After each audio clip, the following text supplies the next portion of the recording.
All right, welcome to the Palm Springs Unified School District regular meeting of the Board of Education. Today is Tuesday, July 12th, 2022. I will now call the meeting to order. May we get a roll call, please? Board Member Espericueta. Here. Board Member Wood. Here. Board Member Cornett. Here. Board Clerk Jarrell. Here. And Board President Girardi. Here. Would you all please stand for the Pledge of Allegiance? That will be led by Board Member Karen Cornett. I pledge allegiance to the flag of the United States of America and to the republic for which it stands, one nation, under God, indivisible, with liberty and justice for all. Thank you.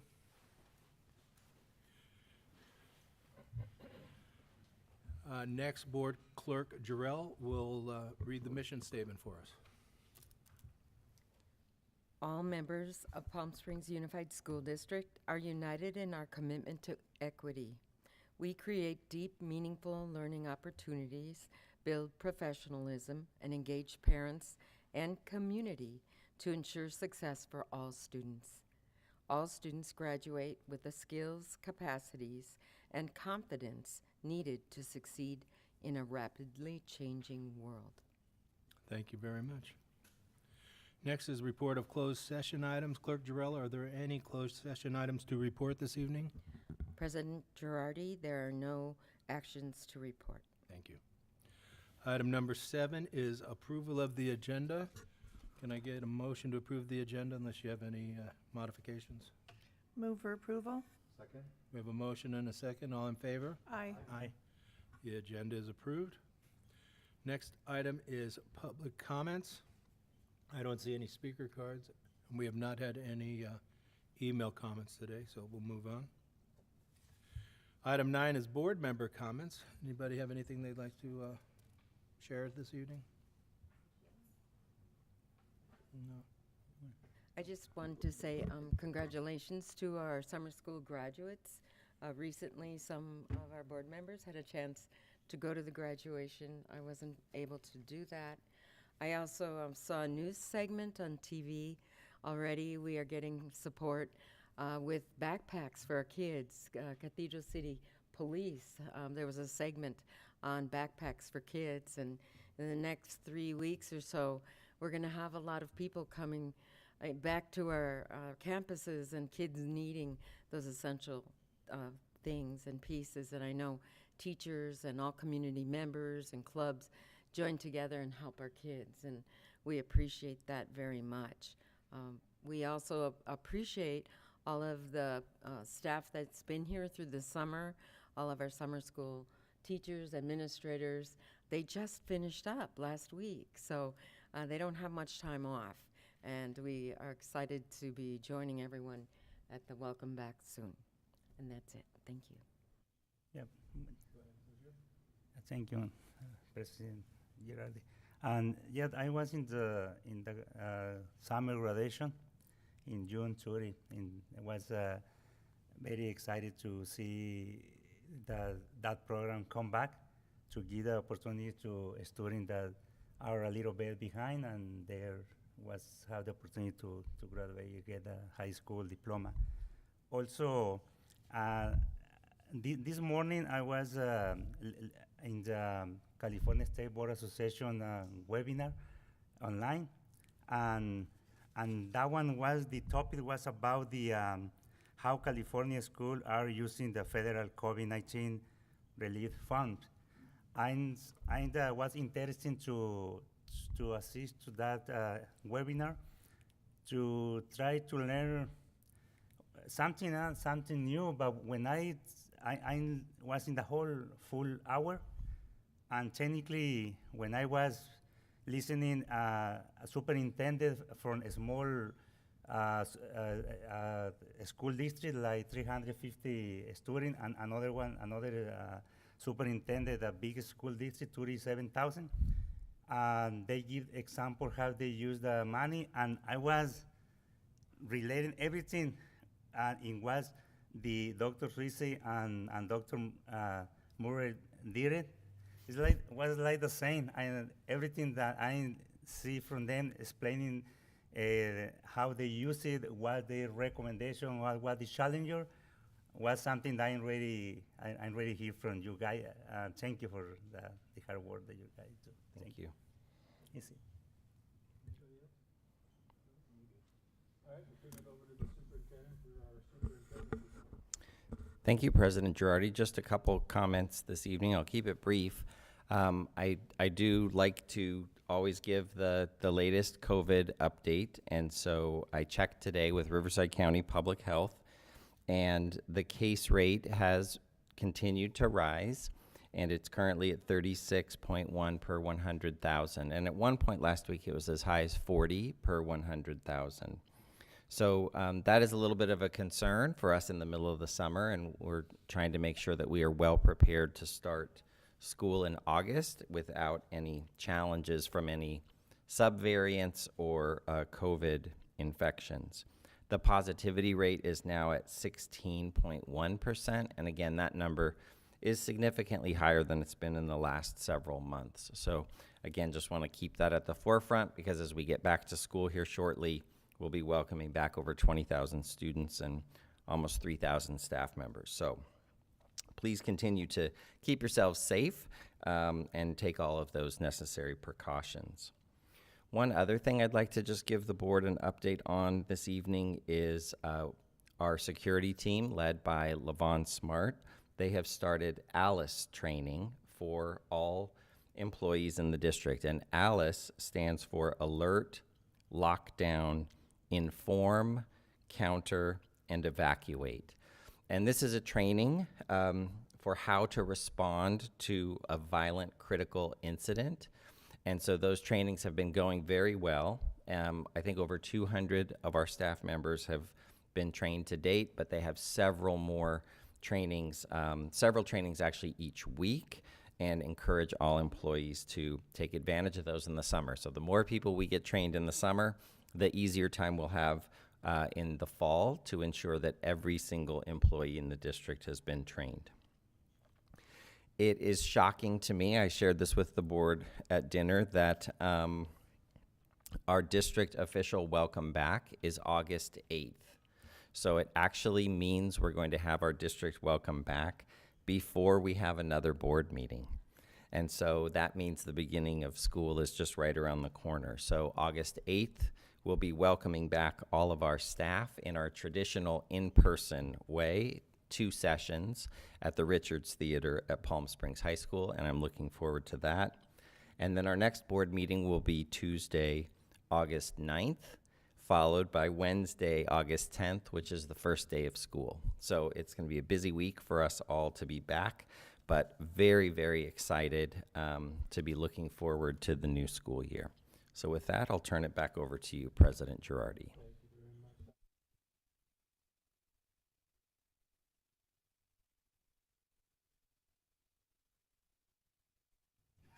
Classified employee transactions, OE 4.4.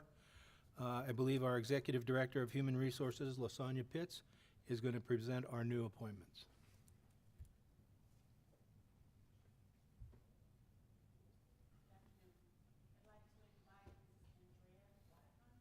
To the podium, please.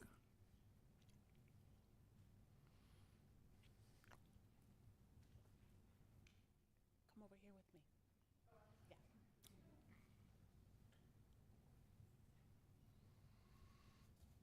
We are very pleased to recommend Mrs. Andrea Wadakon as the new principal of Cabot Yorkshire Elementary. Mrs. Wadakon earned her bachelor's degree from UC Santa Barbara and her master's degree from Brandman University. Ms. Wadakon started her teaching career in 1998 with Desert Sands Unified School District. She quickly assumed several leadership roles, including BITSA support provider, instructional coach, magnet grant coordinator, where she was in charge of a $1.2 million budget. In 2018, she was promoted to her current position as assistant principal of John Glenn Middle School of International Studies in India. In this role, she's done an excellent job of providing instructional leadership and support for the students, staff, and community. Mr. Todd Biggert, principal of John Glenn, stated that Mrs. Wadakon's experience as a teacher and instructional coach make her a trusted instructional leader. She leads from the front by setting the example and will try new strategies before inviting her staff to try. We are confident that Mrs. Wadakon has the experience and skills necessary to be an excellent principal at Cabot Yorkshire Elementary School.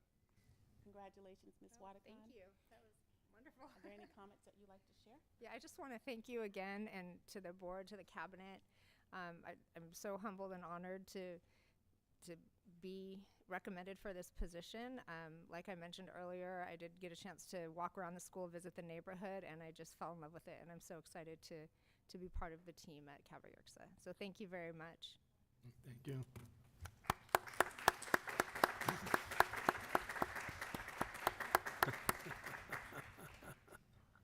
I'd like to invite Mrs. Betsy Gomez.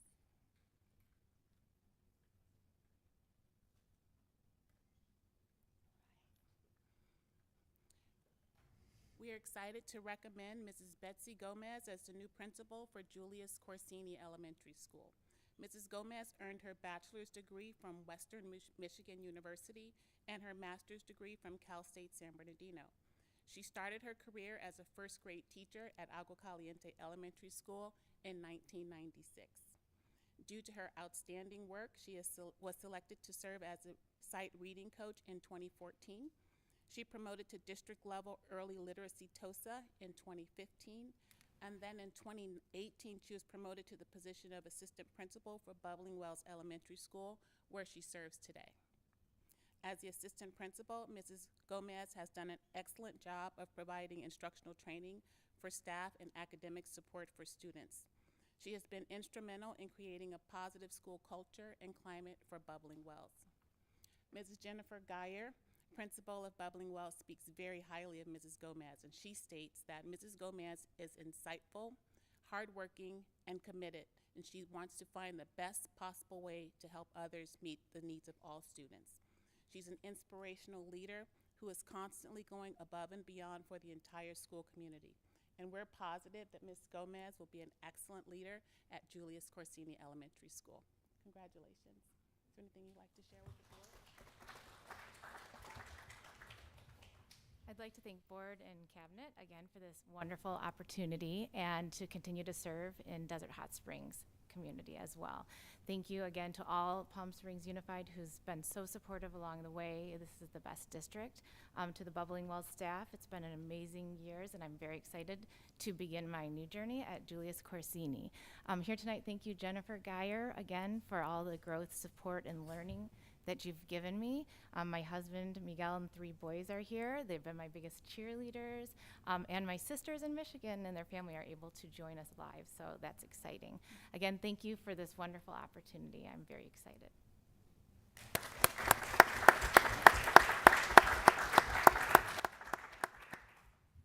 And lastly, I would like to ask Mr. Eduardo Martinez to come and join me at the podium. We're pleased to recommend Mr. Eduardo Eddie Martinez as the new Assistant Principal, Athletic Director of Rancho Mirage High School. Mr. Martinez earned his bachelor's degree from UCLA and his master's degree from the University of Phoenix. He started his teaching career in 2000 and then joined Palm Springs Unified in 2007. During his career with PSUSD, he's taught both general and special education classes at James Workman Middle School, Painted Hills Middle School, and Rancho Mirage High School. Due to his outstanding work in the classroom, he was promoted to the position of District Reflective Coach in 2019, where he currently serves today. Throughout his career, he served in multiple leadership roles, such as the PSTA Bargaining Chair. He served special recognitions as Rancho Mirage High School Teacher of the Year in 2017. He participated in the PSUSD Aspiring Administrators Academy, and he's been filling in this past summer as an interim program specialist for our special education department. Mr. Martinez's current supervisor, Mr. Brian Hendra, in Human Resources, strongly supports Eddie's leadership capacity, stating that he has found him to be an effective instructional leader who is collaborative, organized, and compassionate. We are pleased to make this recommendation to the board, and we're confident that Mr. Martinez will be an excellent assistant principal at Rancho Mirage High School. Congratulations. Thank you. Is there anything you'd like to share with the board? I'd like to take this moment just to thank the board and cabinet for this opportunity. And of course, Dr. Haga, I'm looking forward to returning back to Rancho Mirage High School in this capacity and continuing to work with the community there and cultivate the own it state of mind that Rancho Mirage High School embodies. And just a quick thank you to my wife, Cynthia, and my two boys, Jackson and Vincent, for their continued support and encouragement throughout my career.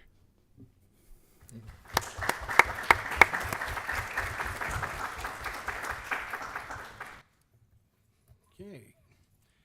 Can I get a motion to approve the following employment agreements? Employment agreement with Andrea Guadacon, Principal, Cabot Yorkshire Elementary School, Salary Schedule 212, Column 2, Step 7, effective date July 25th, 2022. The employment agreement with Elizabeth Betsy Gomez, Principal of Julius Corsini Elementary School, Salary Schedule 212, Column 2, Step 11, effective date July 13th, 2022. And the employment agreement with Eduardo Eddie Martinez, Assistant Principal Athletic Director for Rancho Mirage High School, Salary Schedule 215, Column 1, Step 7. Move for approval. Okay. And Second. motion? Go ahead, I'm sorry. Do we have a second? Oh, I'm sorry, I misunderstood. We have a motion and a second. All in favor? Aye. Aye. Aye. Motion passes. Congratulations to everybody.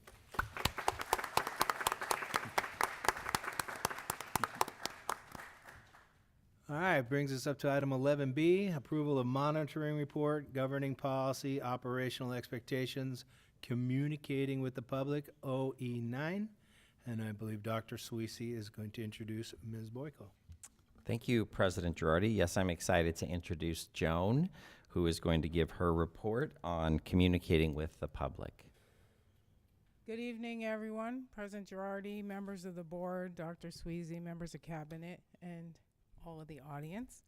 It is a pleasure to be here to present the OE for communicating with the public. And before everybody starts to think, oh my gosh, is she going to be up there forever? Because you guys know, give me a mic and I can do that.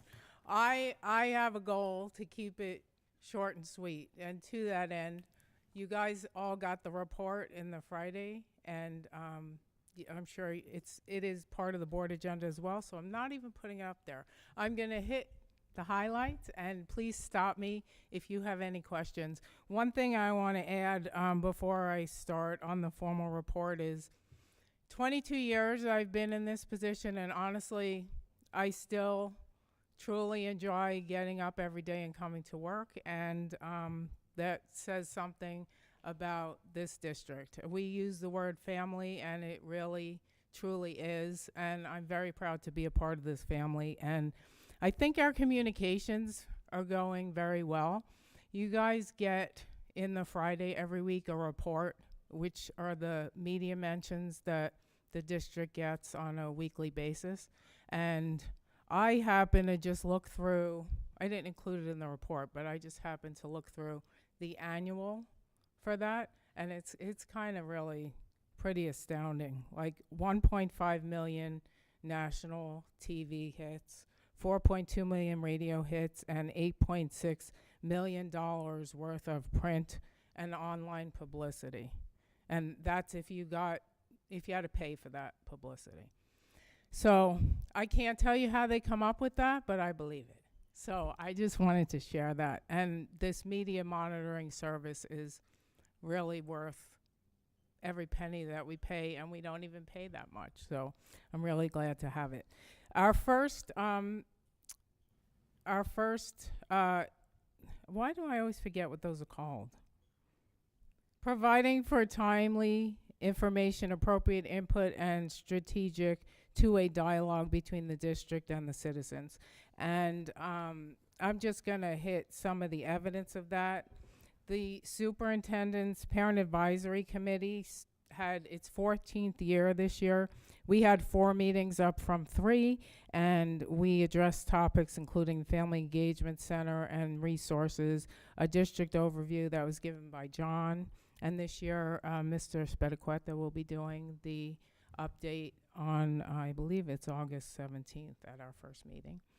And an LCAP presentation and scheduling for 2022-23. We had all the meetings except for one on Zoom, and it seems like the majority of the parents favor continuing on Zoom or a combination. So we're gonna have the first one on Zoom and see whether they've changed their mind over the summer. But I think it's one of those groups that is more effective in that kind of environment because they have little kids. They don't have to worry about whether they have childcare. They can be multitasking while they're participating. So we'll keep you posted on that. For the 10th consecutive year, Board of Education members have spoken to civic organizations presenting a State of the District presentation, including questions and answers. This year we had a total of 13 meetings, and it was a combination of in-person and virtual, depending on the groups. We had our legislative update last year on Zoom. It went really well, but I think that's one that we definitely do want to have in person, and we have tentatively set that for October 6th. Our district website provides an email address for all stakeholders and interested parties to ask questions. This year, I responded to 4,883 emails that came through the info and webmaster PSUSD addresses. And that sounds like a lot, and it is a little bit up from last year. But on the flip side, we also have a contact us page, and the inquiries there went down from 390 to 155. And I believe that one of the reasons for that is a great feature that we started just a year ago. It was a year ago, last July. We implemented a chatbot on the website, and it started on the homepage. We added 8 department chatbots over the next several months. It's really a win-win for all of us. So I'm sure most of you have seen this, but you haven't seen it on a school district website, I don't believe, because it's a pretty new feature for school districts. You've probably seen them on, Amazon and hotel websites where you're not talking to a live person, but sometimes you think you are. And the purpose of it is you ask your question and the chatbot directs you to the right place so that you can get the answer. So we had 5,101 sessions, which means that's how many times people interacted, and there were 12,168 questions, and we had a coverage rate of almost 92%, which is pretty good, which means that our website has the information. It's also overwhelming if you don't know where to go. So what happens is, if there are questions that come up that are not on the website or on any of the individual pages, like HR, like Ed Services, like any of the departments that have it, then we're told about it, and we make sure that we populate that information. It's far less frustrating for the user, and it also saves a lot of time on the parts of the people who have to answer the emails that come through. And so it's a great addition. We had our podcast. You learn something new every day. Every single week, even though we weren't in the studio since March of 2020, we did it all on Zoom and used other kinds of platforms. It went really well, but I'm very happy that we are going to be back in the studio as soon as the kids get back to school. So we will continue to do that. We're also, we do get 15 minutes on all of Alpha Media stations every Sunday morning as part of the community roundup. Our social media has continued to increase. Facebook, though we did have a problem with our old page, kind of went away for a while. Thankfully, we got we didn't get the pages back. We didn't get all the information back, but what we got back were all of the followers. So that was the main thing, because they thought we went away. So we had a 12% increase in Facebook followers during the past year. We had an increase of a little over 8% on Twitter, and we had an increase of about 32% on Instagram, which tells me that Instagram is where it is. And once we have a social media person in place, we can move forward and go to TikTok, because I think I'm too old to even learn how to do that. I'll tell you the truth. If I have to, I will. Our mobile application, there were 369 new downloads, an increase of over 31%. The superintendent had a blog each and every month. Topics included several COVID-19 updates, encouraging kindness and gratitude, equity and inclusion, the new start times for 22-23, and staff appreciation. And we added 2 new parent advisory and action committees this year, the NAPAC, the Native American Parent Advisory Committee, and the LPAC, Latino Parent Advisory Committee. And in your report, you will see all the rest of them that are overseen by our Parent Advisory Committee. Number 2 is to prepare and publish the quarterly progress reports. So we do the Desert Suns publication. We did it again this year. We did it every 2 months. And I'm going to be honest with you, we may not continue doing those for several reasons. We don't think we're getting the most bang for our buck in many ways. The number of subscriptions are way down, and the reason that we insert in the Desert Sun is to hit all the people who subscribe. There aren't that many subscribers. The customer service has suffered quite a bit, so much that no one from the Desert Sun has even asked whether we're going to renew our contract, and it was up at the end of June.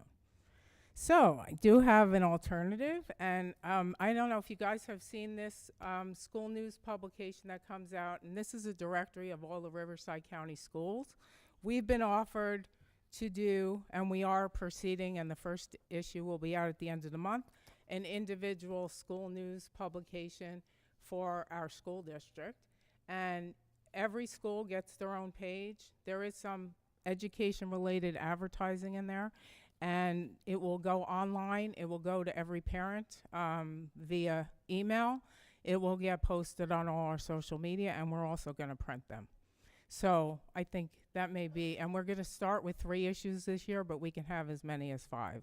So we, and as far as the accountability issue, which is the main thing that we need to make sure we publish, we can print that on our own, and we can make sure that that gets to wherever it needs to be, including online. So we'll keep you posted on there. Number 3 is ensuring that our parents are adequately informed about their progress. So it's basically the standard things you guys all know about. Parent-teacher conferences at the elementary level, 83%, up from 80 the year before. Most middle school, 47%, and most of the schools have said that they did a combination of in-person and virtual, and will probably continue to do that, because once again, this is one of those things that sometimes for parents it's easier for them to actually show up when it is virtual.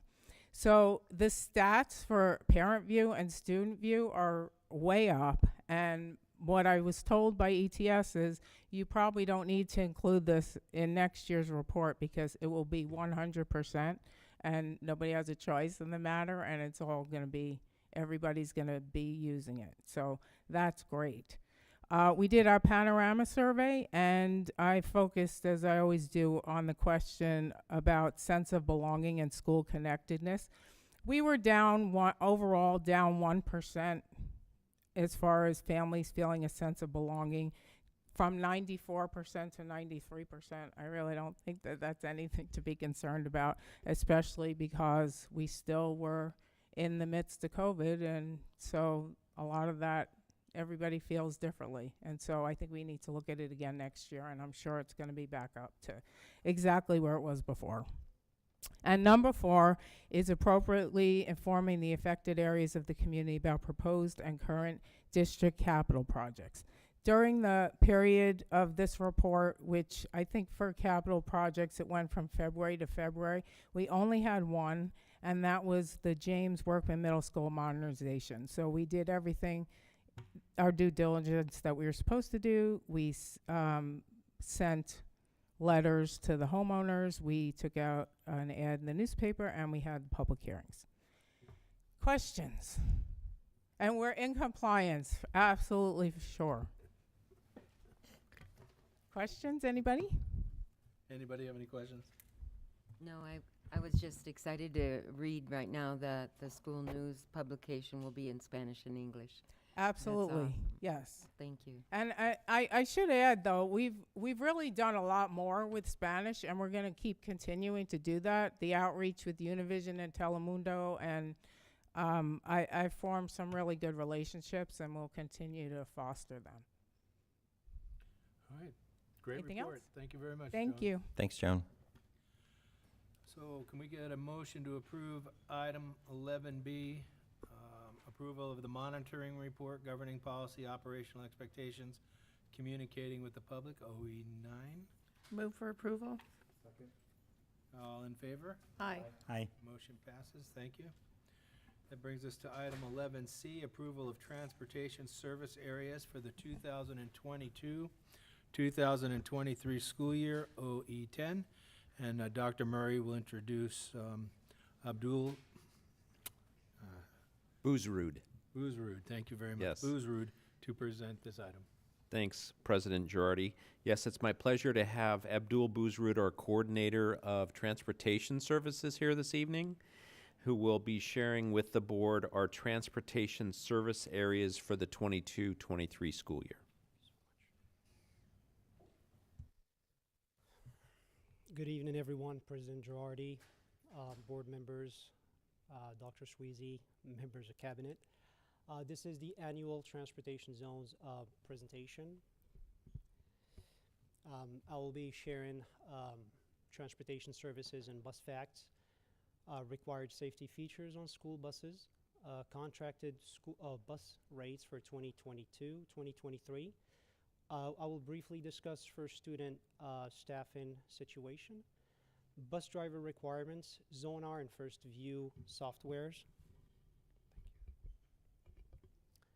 And we'll conclude with the transportation zones and service area maps. Here are some transportation services stats which pertain to 2021-2022 school year, which might be of interest to the board members, as we run a total of 74 routes servicing 27 schools within the district, 4 out of the district schools, and in addition of the Palm Springs Community School. Also, you have a number of athletic and regular field trips covered, and adult transition program trips as well. Here are some bus facts, but I really want to highlight the newest addition, which is the installation of air filtration systems on board of all of our commercial vehicles to help improve the air quality on board of the buses. Here are some of the required safety features on the school buses per California Code of Regulations, Title 13. The newest addition really, which we are all compliant with, the newest addition is the Child Checkmate Security System, which became required back in November 2018.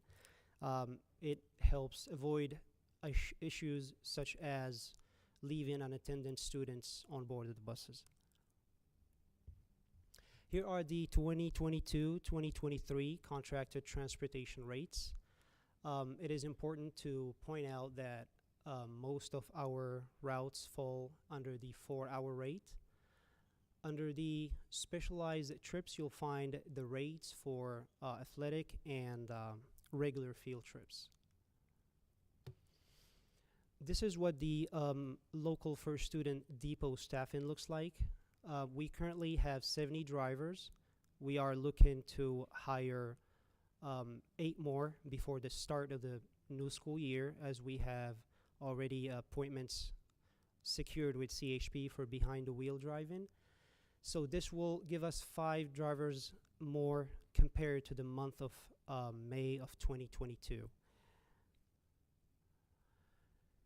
These are the bus driver requirements, and it is a lengthy process. It could take between 6 and 10 weeks, depending on test and appointments availability with CHP. The candidates undergo pre-employment and random drug screening, the Department of Justice and FBI background clearance. They are required to take a total of 40 hours of training per state requirement. They need to pass 5 written examinations and 1 behind-the-wheel test with CHP. After being fully certified, they continue taking training courses as required by the district and by our contractor.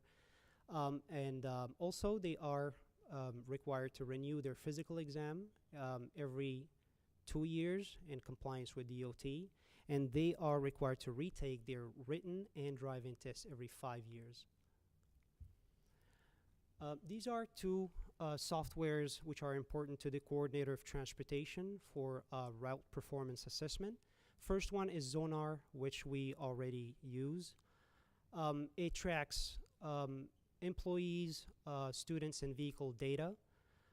On the other hand, First View is the new software that we're going to be implementing this school year. It consists of 2 different softwares, Parent View and District View. District View, which is going to be rolled out first, will allow our staff to track buses in near real time, send instant messages or notification, and manage the user's information. On the other hand, the Parent View, which is going to be rolled out later, will allow parents to track their kids' buses, create geofences, so they can get instant messages when the buses enter the perimeter, so they can be ready for the bus. Also, the First View software comes at no charge to the district, as it is already included under the current transportation contract.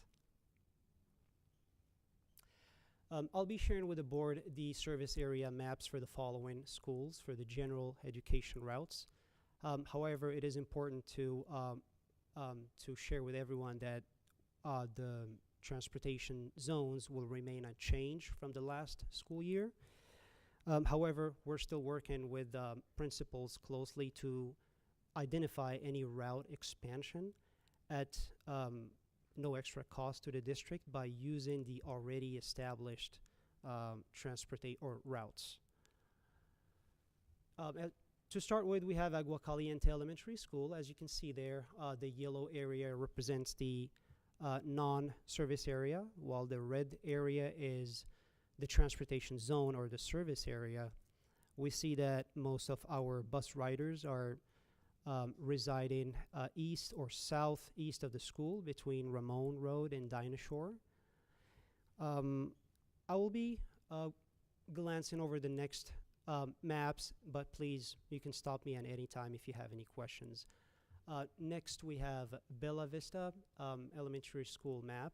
Again, here the red area is a transportation zone.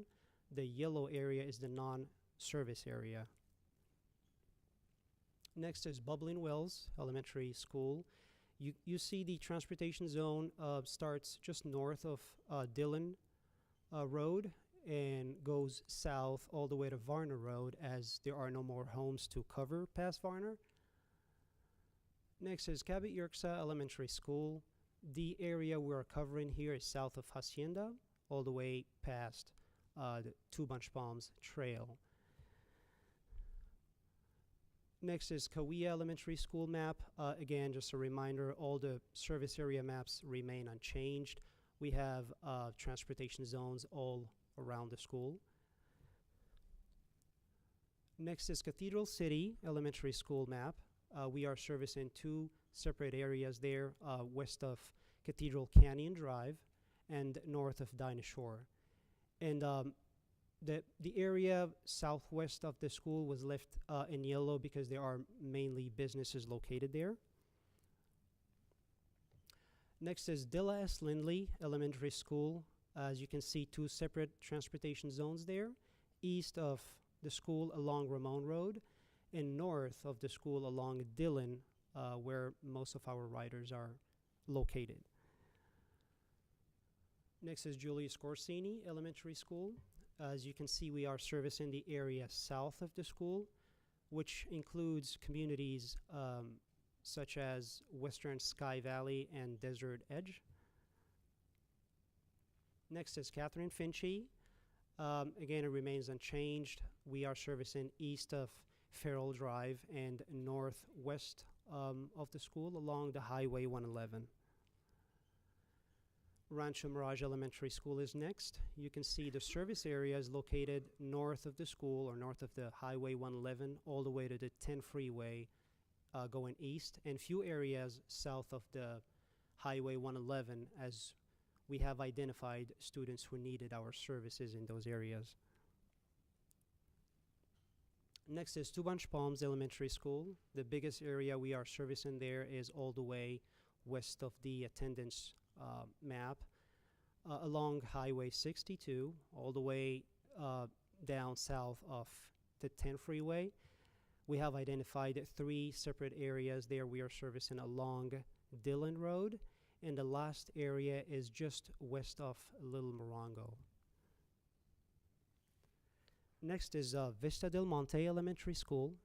You can see there our transportation zone is stretching east all the way to Gene Autry, and on the west side along the Highway 111 to include or service the Windy Point community.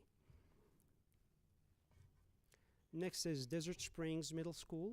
As you can see there, most of our riders are located along Ramon Road going east, all the way past Thousand Palms Canyon. Neely Kaufman is next. As you can see again along 111, as we have identified students who need transportation around those areas, and east of Bob Hope Drive along Ramon Road. Next is James Workman. Again, the red area is a transportation zone, and north of Vista Chino, and east of Date Palm Drive. Also, we are servicing a smaller area in the southwestern corner of the map, which is the Agua Caliente Elementary School neighborhood. Next is Painted Hills Middle School. As you can see there, our services are being provided south of Pearson and west of Indian Canyon Drive.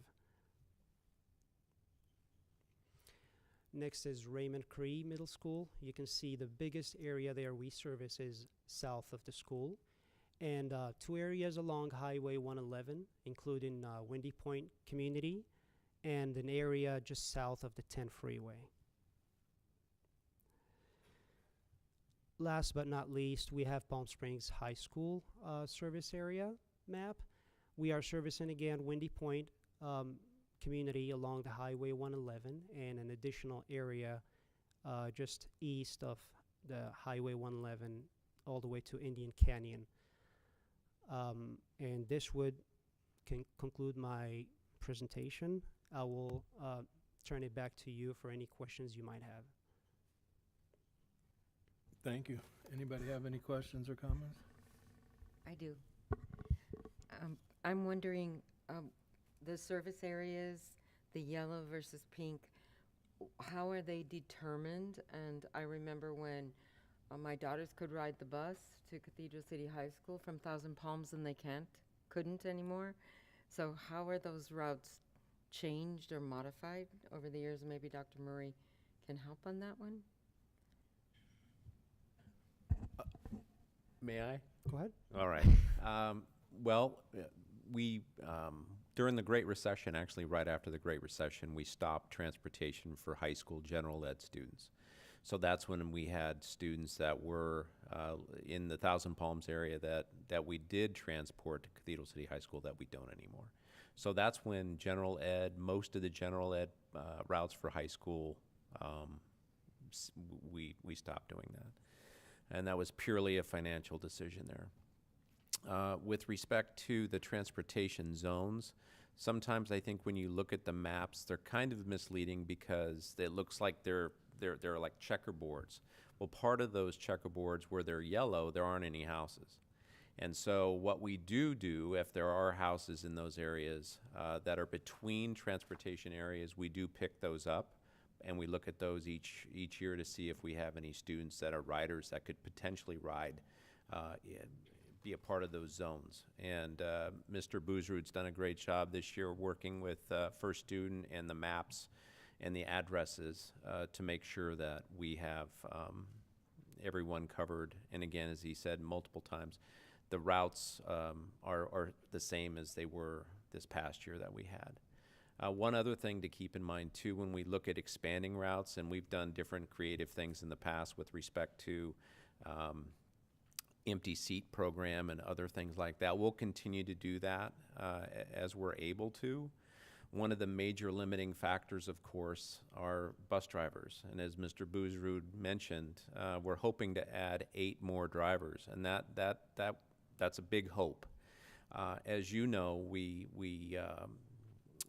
created bell schedules for the 22-23 school year that are based really on transportation limitations.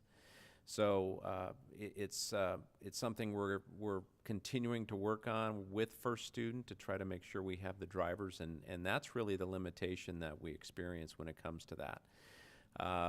And so as we continue our planning for next school year, one of the wild cards that we're all working to try to mitigate are our special education students who have IEPs that stipulate transportation. So we need to, by law, make sure we handle those. So again, drivers are at a premium, and we're working closely with First Student. I know that Mrs. Pitts has offered to work with Mr. Boozerud at our job fair to actually include First Student staff, so we can use that as another recruiting tool to get more drivers involved in our district. So, yeah. Thank you.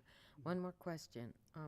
You talked about the changes in the schedules for the high schools, and that would only affect Palm Springs and maybe a 0 period. But the other thing is, those schools that don't have access to riding, do those high school students still get free bus passes? Or did they at one time? I thought that at one time the Sun Bus was giving kids passes. Well, So through student services, we have bus passes available for students and families that need them. I do know at one point Sunbus was making it free, I think across the valley is what they wanted to do to make free ridership. But I know in Miss Musel's department and student services, we do distribute bus passes to families and students with that demonstrated need.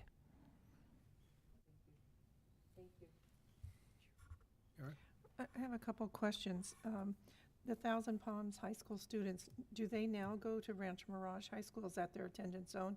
So there is public transportation from, because I see kids out on Ramon waiting at the bus stop. So Yes. there is public transportation.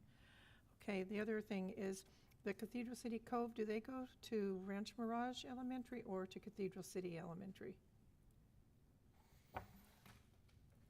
Let's take a look. It's hard to tell from the map.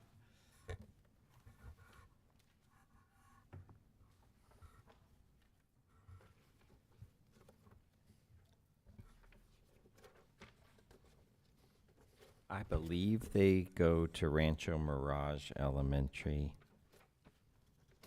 And they would be bused there, I assume. Correct. So on the Rancho Mirage page, I believe that's that kind of loop down, which would be south of 111.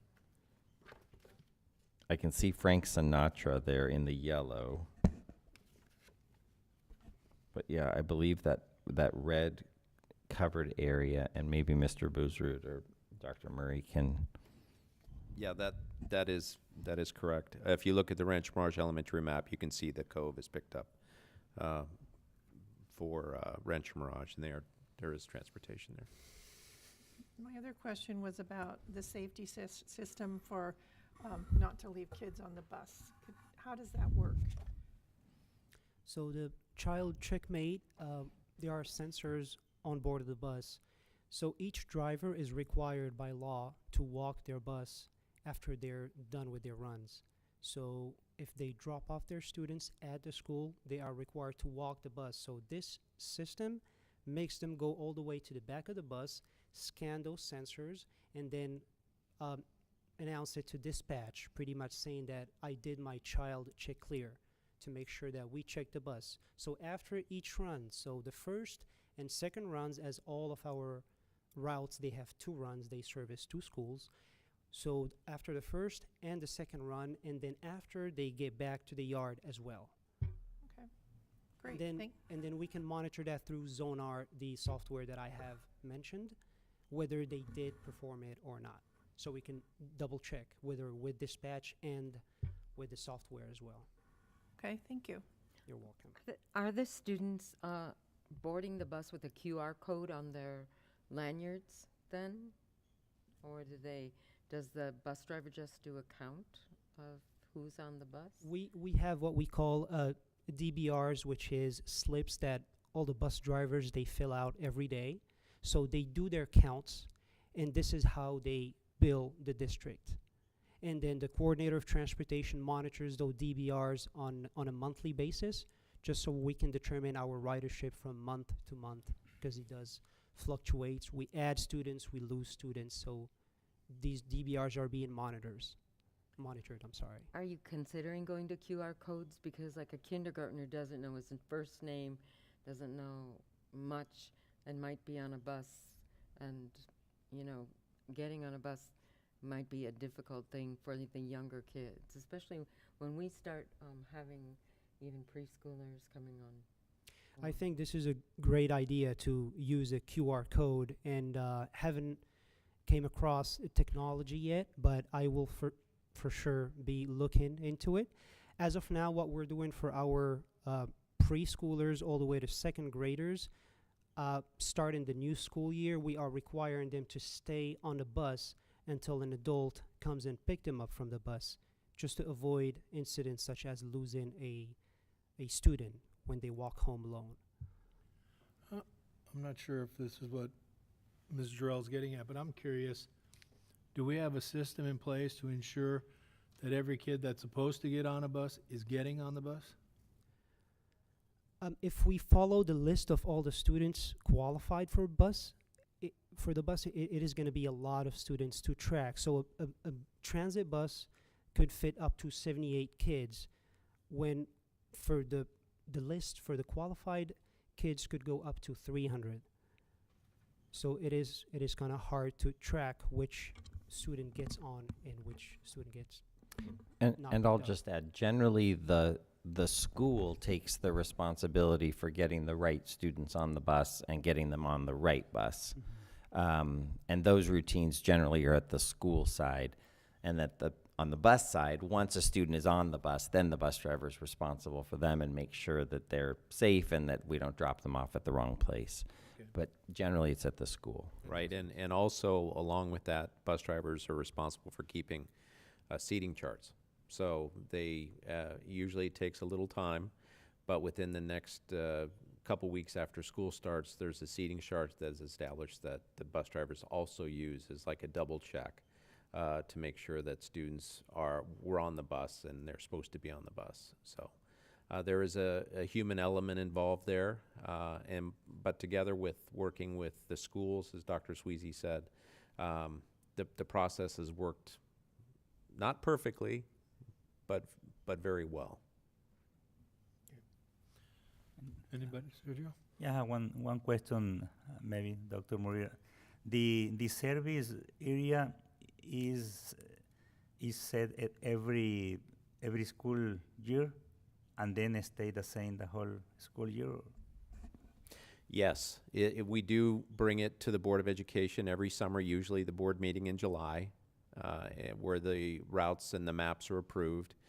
However, if there's a new construction area that that is built, or if there's any modifications where we're getting, again, the communication from the principal that we could really use a new route or maybe the expansion of an existing route, then we definitely explore that and see if we could accommodate that.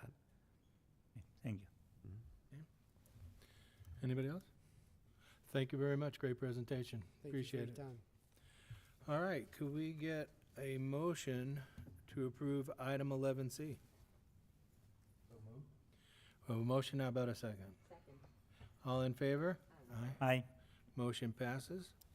Item 11D, approval of revisions to Board Policy 6146.1, high school graduation requirements. Could we get a motion to approve that? I move for approval. We have a motion. Second. Any comments or questions? All in favor? Aye. Aye. That motion passes. Next item is 11E, approval of new middle school course description for the 2022-2023 school year, OE 10.11. May I get a motion to approve item 11E? Move for approval? How about a second? Second. All in favor? Aye. Aye. I just Motion. wanted to add, this sounds like such an exciting course for kids, and it's at NNC. Is that just, Yes, okay, so hopefully if it goes well there, other middle schools will add. definitely. Thank you. Okay, sorry about that. Item 11F, approval of rejection of claim number 2021-2022-8, John Doe versus PSUSD 608389 OE7. Can I get a motion to approve this item? Move for approval. Have a motion? How about a second? Second? All in favor? Aye. Aye. Motion passes. 11G, approval or rejection of claim number 2021-2022-09, John Doe versus PSUSD 608422 OE7. Can we get a motion on that, please? Move for approval. I have a motion. How about a second? Second. All in favor? Aye. Aye. Aye. Motion passes.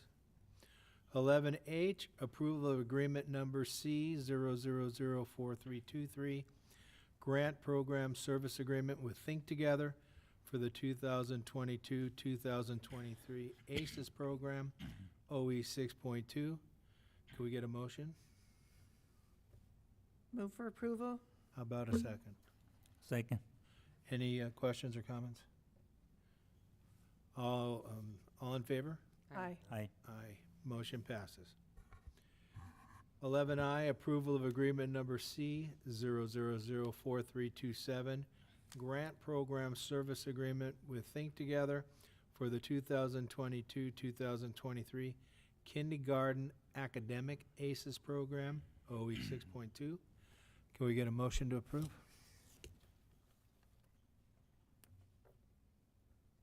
Move for approval. Second. We have a motion and a second. All in, I oh, have a sorry, question. comments? For Good the question. ACES, for the kindergarten program, does that include TK? And is it separate, will they be separate from the other ACES program? Yes, it does include TK. So whenever we say kindergarten, it's all-encompassing. And this contract is that expansion because Right. before we only had it for first and up. Will they be mixed in with all of the kids, or will they? Right now, we're working on that. Most likely, they'll still be within kindergarten, but once we know what the structures will be, including the enrichment opportunities, we'll know more about that. Okay. Okay. All right, thank you. Any other comments or questions? All in favor? Aye. Aye. Motion passes. Item 11J, approval of health and welfare benefits MOU between Palm Springs Unified School District and Palm Springs Teachers Association, OE 4.9. May I get a motion to approve? Move for approval? Second. We have a motion and a second. All in favor? Aye. Aye. That motion passes. Item 11K, approval of health and welfare benefits MOU between Palm Springs Unified School District and California Teamsters Local 911, Teams 1 and Teams 2, OE 4.9. Somebody want to make a motion? So moved. How about a second? Second. All in favor? Aye. Aye. Motion passes. Item 11L, approval of the health and welfare benefits cap increase for board members, certificated administrators, classified managers, and management confidential employees, OE 4.9. Somebody want to make a motion? Move. Move for approval? How about a second? Second. Any comments or questions? All in favor? Aye. Aye. Item 11M, adoption of resolution number 2022/2023-08, recognizing Juneteenth Independence Day, OE 9 and OE 13. How about a motion for 11M? Move for approval. Second. We have a motion and a second. All in favor? Aye. Aye. 11N, approval of revised 2022/2023 district calendar, OE 10.9. How about a motion? Move for approval? We have a motion. How about a second? Second. Second. Any comments or questions? All in favor? Aye. Aye. Aye. Motion passes. 11O, adoption of resolution number 2022/2023-09, ordering consolidated governing board member biannual election, specifications of the election order, and request for consolidation, OE 8.2. May I get a motion for that? Move for approval. I have a motion. How about a second? Second. All in favor? Aye. Aye. Aye.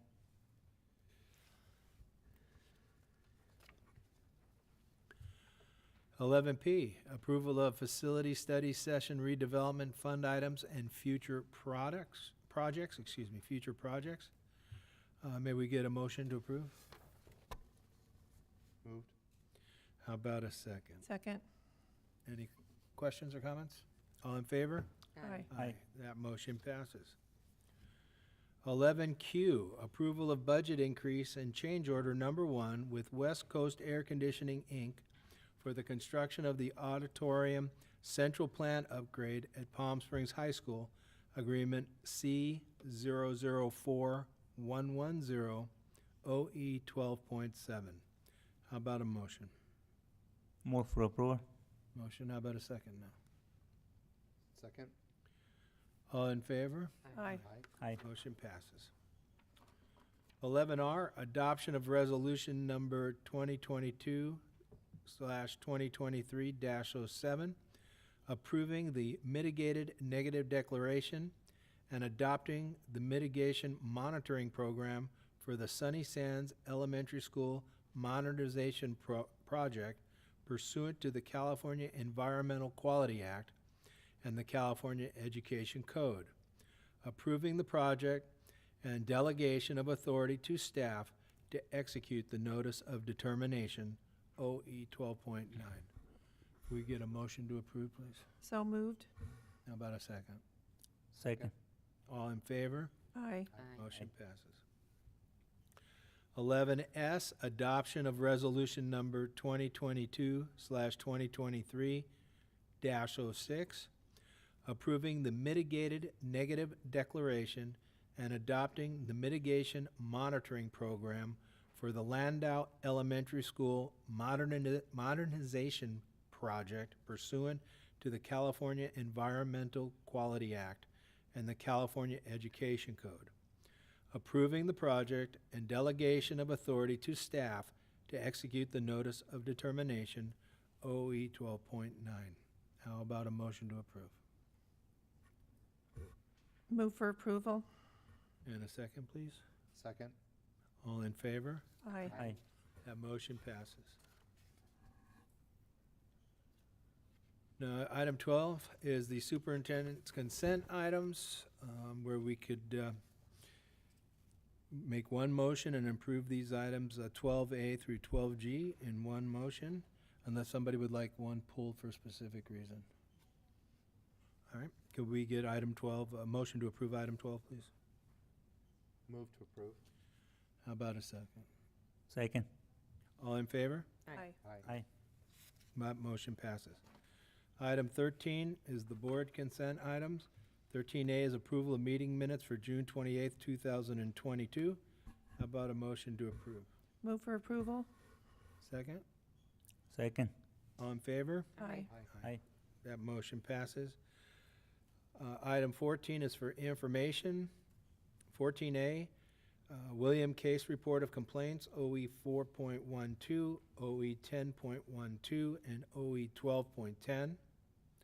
Item 14B, first reading of district calendars for 2023/2024. And item 14C, submission of the early Head Start and Head Start reports per requirements for the Head Start Act for April and May of 2022. The board has received and reviewed this information. Item 15 is suggestions for future agendas. Does anybody have any suggestions? Okay. Item 16, setting of our next board meeting. Our next regular meeting will be held on August 9th, 2022 at 6 p.m.